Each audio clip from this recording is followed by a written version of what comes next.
This is OwlUp, where learning happens in minutes, not hours. For a deeper journey, explore all our courses at owlup.co. Now, let's dive in.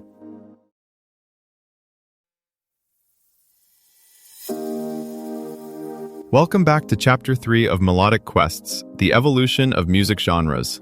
In today's episode, Disco to Punk, the 70s clash, we're diving into the vibrant world of the 1970s, exploring the dazzling beats of disco and the raw energy of punk. Get ready to uncover the origins and characteristics that define these two iconic genres and shaped the music landscape. Let's dive in. The year disco ruled almost half of U.S. record sales, punk bands were recording full albums for the cost of a used car. In one city block, you'd find sequined dancers under mirror balls. A few doors down, safety pins, ripped tees, and three-chord anthems shaking the walls. In this episode, we're not just lining up two genres and asking who won. We're stepping into the messy corridor between them, the radio booths, label offices, and crowded dance floors where taste, money, and identity collided. While rock loyalists argued about real music, studio engineers were quietly rewriting the rulebook. Extended 12-inch singles for DJs, ultra-cheap recording sessions for bands who could barely afford strings for their guitars. Fashion followed, not just glitter or torn fabric, but whole dress codes that signaled where you belonged the instant you walked into a room.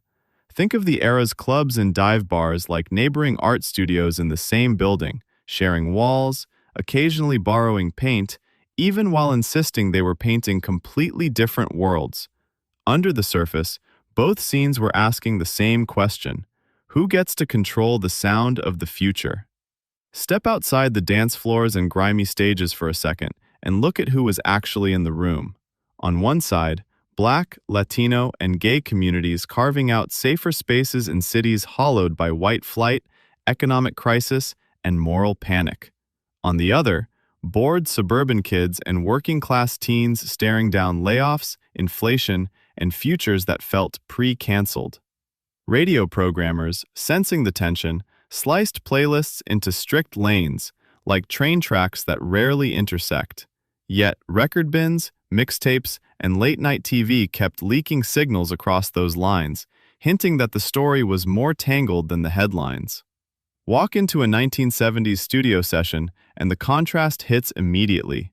In one building, engineers are obsessing over drum sounds for a track like I Feel Love, close miking every hit, syncing sequencers, and bouncing takes through expensive consoles to get a hypnotic, machine-tight pulse. Across town, a band like the Ramones is blasting through an entire album in days, not months, tracking mostly live, leaving in rough edges because studio time is a luxury and polish feels like a lie. Those choices weren't just aesthetic. They mapped directly onto who had access to power and money. Disco relied on gatekeepers, club owners, DJs, arrangers, label executives who could afford full horn sections and orchestrated strings.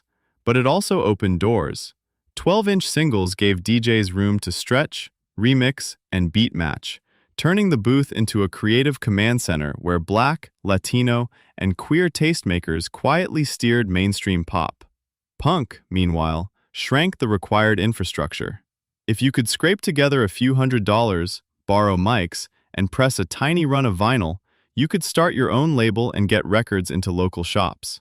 Fanzines, photocopied overnight, acted like analog algorithms, routing curious ears toward new bands. The clash became public theater. On the radio, programmers leaned into binaries, disco hours versus rock blocks, as if listeners lived in separate universes. Stunts like Disco Demolition Night turned that split into spectacle, framing records as trash rather than culture.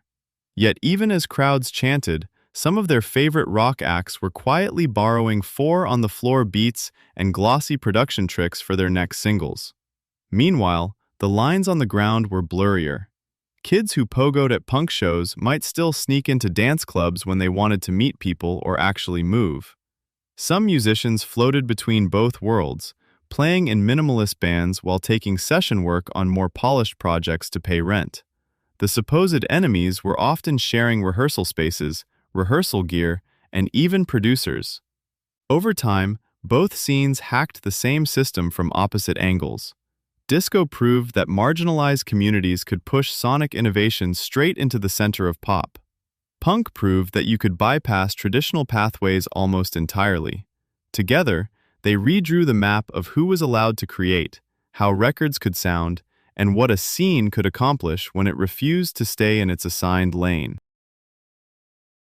Think of how this tension shows up today. A pop star drops a meticulously polished dance track with 100 songwriters in the credits. The same week, a teenager uploads a distorted, 2-minute burst made on a phone, and both end up on the same playlist. That split isn't new. It's the 70s argument recoded into streaming algorithms and For You pages. You can see it in software too. Expensive studio suites with subscription plans sitting right beside free apps that let anyone drag loops and upload within an hour. Or in fashion, where runway brands sell crystal-covered pieces while streetwear labels push repurposed workwear, patches, and DIY graphics. Even social movements echo the pattern. One branch designs choreographed campaigns with big sponsors. Another favors scrappy zines, hacked posters, and surprise actions. Your own creative habits probably lean one way, layered, detailed builds, or the other, fast, rough, and public. Both instincts can coexist in the same project. Streaming-era tools now fold those old extremes into a single interface. You can automate a kick pattern with the precision of a sequenced floor filler, then distort it into something as jagged as a basement demo. Playlists mix both in one scroll, training ears to expect contrast instead of purity. Like a coastal path where the tide keeps redrawing the shoreline, the boundary between glossy and raw is now a moving line you can cross, erase, or redraw with each project, collaborator, or upload. Your challenge this week: pick one project and give it both treatments. First, a luxury version. Layers, revisions, fine-tuning like you're scoring a big stage. Then, a basement version. One take, minimal tools, no undo button. Compare them like two photos of the same skyline at noon and midnight. Ask what each one reveals that the other hides. This was OwlUp, your daily step forward. To keep learning with structured courses and more insights, go to owlup.co. Until tomorrow!